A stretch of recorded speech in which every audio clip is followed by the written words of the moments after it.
Imaginez une vie pleine de génie poétique, de passion intense et d'une quête inébranlable de l'art, mais aussi marquée par la douleur, la controverse et la solitude. Voici l'histoire de Léo Ferré, un poète, musicien, anarchiste et un homme qui a vécu une vie aussi dramatique que sa musique. À travers des relations tumultueuses, une profonde dévotion à son art et un lien particulier avec un chimpanzé nommé Pépé, la vie de Ferré s'est déployée comme l'une de ses chansons, mélancolique, intense et inoubliable. Aujourd'hui, nous plongeons dans la vie fascinante mais tragique de Léo Ferré et dévoilons les luttes personnelles derrière ce génie. Le début d'un rebelle. Léo Ferré, l'un des noms les plus emblématiques de la musique française, est né le 24 août 1916 à Monaco. Ses premières années furent marquées par des défis et des difficultés qui façonnèrent l'artiste et le rebelle qu'il deviendrait plus tard. Né dans une famille aisée, l'enfance de Ferré était loin d'être insouciante, car ses parents, en particulier son père, imposaient de strictes attentes à son égard. Son père, un officier militaire aux vues rigides sur la discipline et l'autorité, joua un rôle clé dans l'éducation de Ferré, laquelle fut marquée par un profond sentiment de contrainte et de contrôle. Dès son jeune âge, Ferré fut envoyé dans un internat, une décision qui amplifia son sentiment d'isolement. À l'internat, la liberté était limitée et les règles sévères, ainsi que les figures d'autorité, n'ont fait qu'accentuer le sentiment de solitude de Ferré. Cette première expérience créa un fort sentiment de rébellion en lui, et il commença à remettre en question les normes imposées par la société et les règles strictes de son père.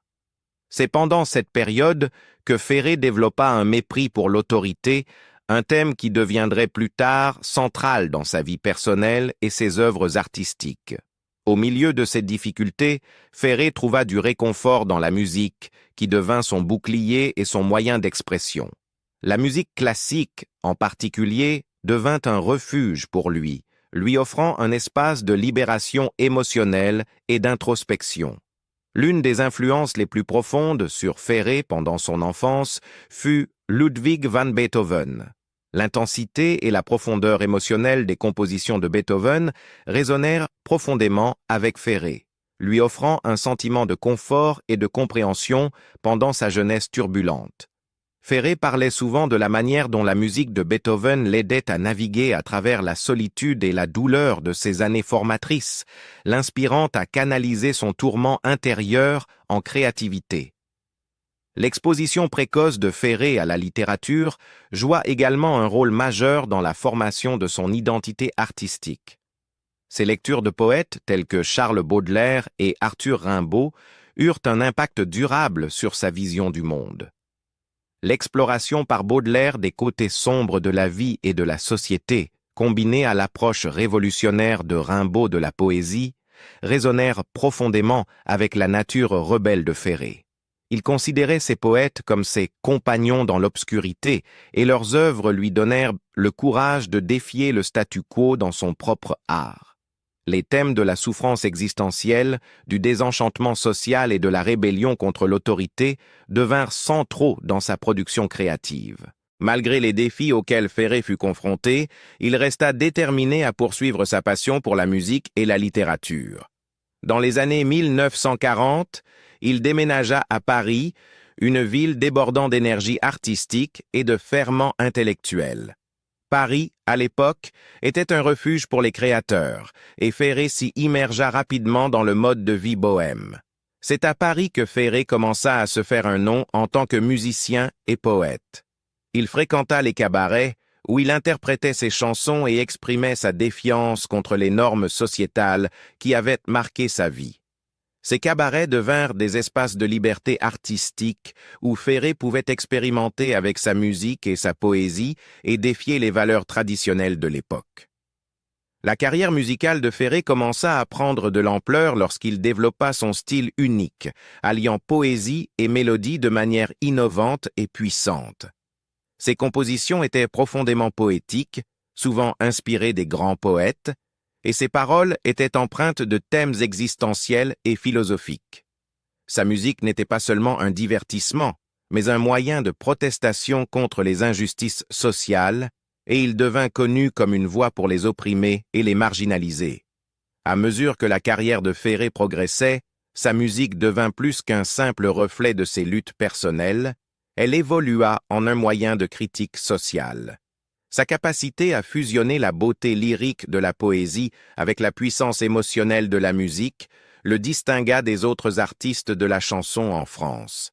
Des chansons comme Avec le temps et La solitude deviendront plus tard des hymnes de la mélancolie et de la rébellion, reflétant le désespoir de la condition humaine et l'isolement de l'individu dans la société moderne. Les expériences précoces de Ferré, son éducation stricte, son isolement à l'internat, son amour pour Beethoven et son immersion dans la poésie française ont jeté les bases de son esprit rebelle et de sa vision artistique. Ces années formatrices, remplies de lutte et d'introspection, ont façonné non seulement sa musique, mais aussi sa vision du monde, qui résonnerait profondément avec des générations d'auditeurs. Le parcours de Ferré, d'un enfant solitaire à une légende musicale, témoigne du pouvoir de la créativité comme forme de rébellion personnelle et sociétale. À travers sa musique, Ferré a donné une voix aux sans-voix et créé un héritage qui continue d'inspirer ceux qui remettent en question les normes de la société. L'amour en tant qu'art. Léo Ferré, l'une des plus grandes figures de la musique française, est connu pour ses chansons émotionnelles et sa philosophie profonde. Ces chansons n'étaient pas seulement des œuvres d'art, mais aussi des réflexions directes de ses relations et expériences personnelles, en particulier sa relation amoureuse avec Madeleine Rabeyron, sa deuxième femme. Leur mariage a joué un rôle crucial dans sa vie et dans son art, marqué par des histoires d'amour passionnées, mais aussi par de nombreux conflits et controverses qui ont laissé une empreinte profonde dans sa musique. En 1947, Léo Ferré épousa Madeleine Rabeyron, une femme belle et dévouée qui l'aimait de tout cœur. Leur mariage n'était pas seulement une relation amoureuse, mais aussi une collaboration artistique remarquable. Madeleine n'était pas seulement sa femme, mais elle gérait également sa carrière, l'aidant à naviguer dans les défis de l'industrie musicale. Plus importante encore, elle est devenue une source d'inspiration sans fin pour beaucoup des chansons d'amour les plus célèbres de Ferré. Des titres comme « Avec le temps », la chanson du mal-aimé et les amants peuvent être vus comme des déclarations passionnées d'amour et de magnifiques hymnes pour l'amour qu'ils partageaient. Madeleine était une source de réconfort et de soutien, aidant Ferré à traverser des périodes difficiles dans sa vie et sa carrière. Elle a également sauvé de nombreuses chansons que Ferré avait abandonnées, les transformant en chefs-d'œuvre qui seraient chéris pendant des années. Cependant, leur relation n'a pas toujours été parfaite. Malgré l'amour intense qu'ils se portaient, leur mariage a connu de nombreux hauts et bas. L'une des principales sources de tension était la jalousie de Madeleine. Cette jalousie se renforça lorsque Ferré décida d'adopter un chimpanzé nommé Pépé en 1961. Pépé n'était pas un animal de compagnie ordinaire, il devint un membre important de la famille. Le chimpanzé était traité comme un enfant, ayant sa propre chambre, participant aux repas de famille et étant même impliqué dans les activités quotidiennes du foyer de Ferré. Léo Ferré aimait profondément Pépé et le considérait comme un compagnon durant ses moments de solitude. La jalousie de Madeleine envers Pépé grandit au fil du temps. Elle exprimait souvent son mécontentement à propos de l'attention que Ferré accordait au chimpanzé. Annie Butor, la fille de Madeleine d'un mariage précédent, raconta que Pépé devint une source de controverse au sein de la famille. Les disputes entre Madeleine et Ferré concernant le chimpanzé devinrent un problème récurrent, sans moyen apparent de concilier leurs points de vue divergents sur le partage de l'amour entre les humains et les animaux. Néanmoins, malgré toutes les difficultés et les conflits, le lien de Ferré avec Pépé resta inchangé. La connexion émotionnelle entre eux fut immortalisée dans la chanson Pépé.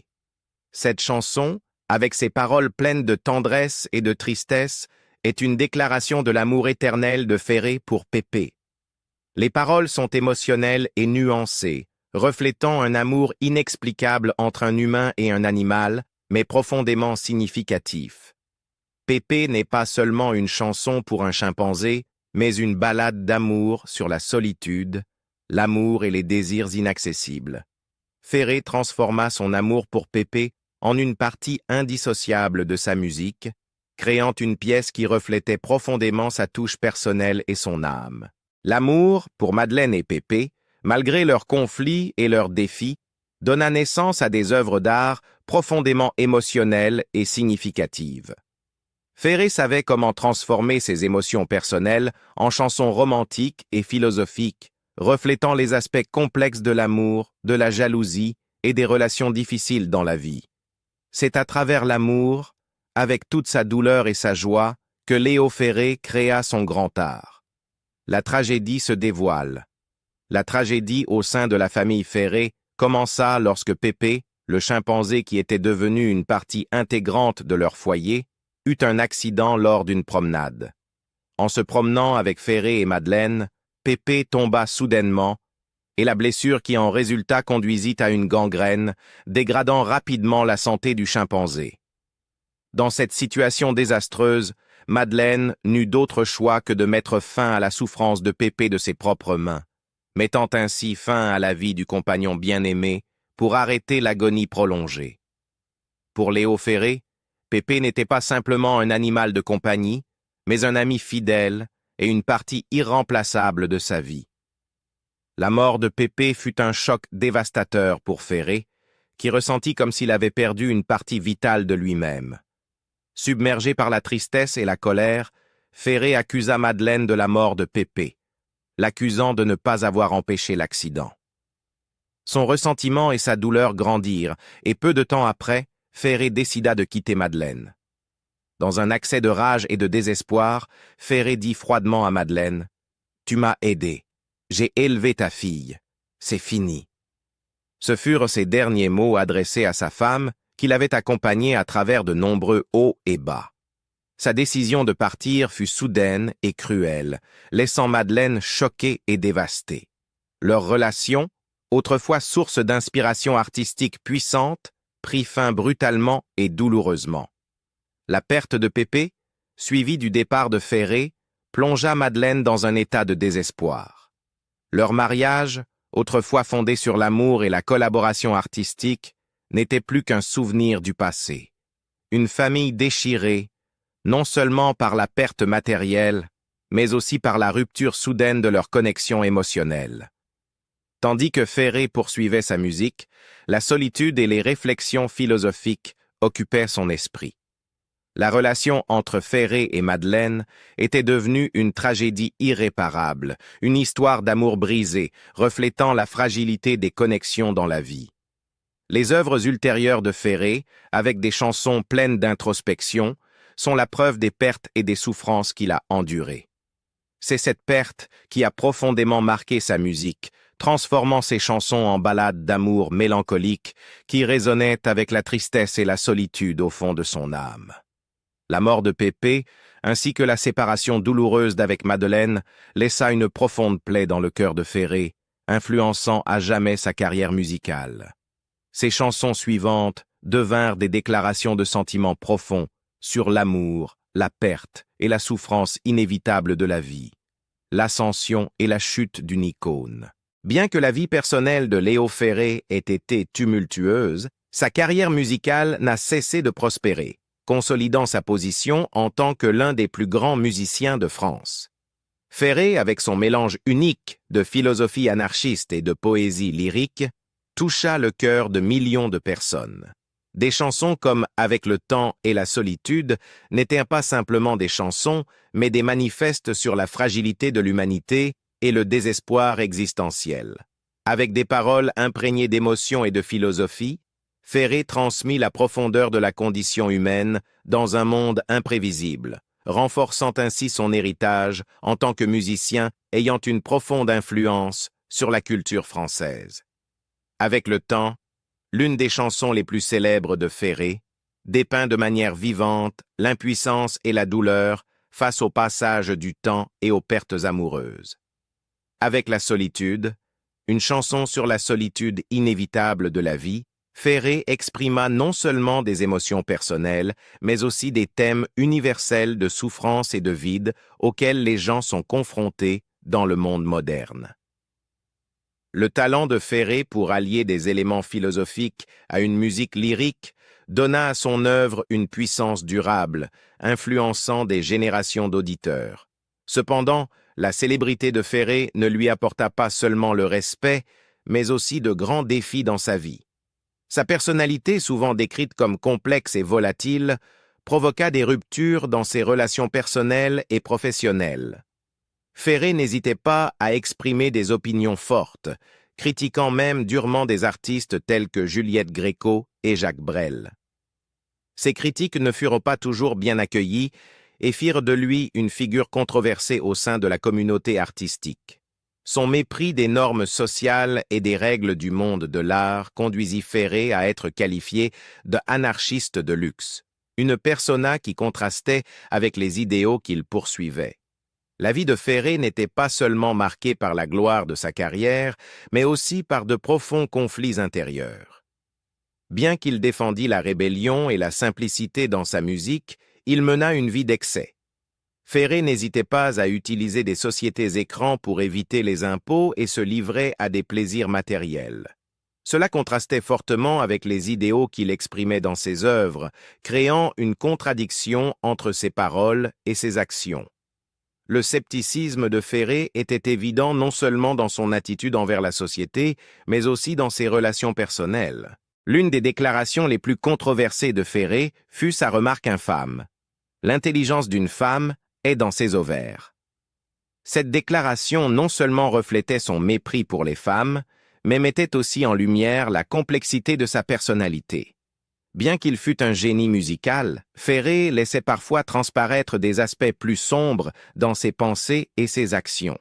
De telles déclarations attirèrent de vives critiques et portèrent atteinte à son image publique, mettant encore plus en évidence la contradiction entre ses idéaux artistiques et son comportement dans la vie réelle.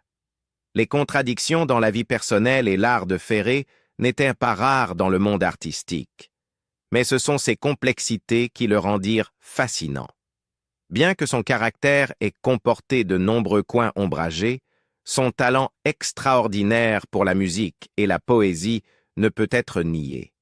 Ses œuvres continuent d'être aimées et appréciées, non seulement pour leur beauté artistique, mais aussi pour la profondeur de réflexion et d'émotion qu'elles véhiculent.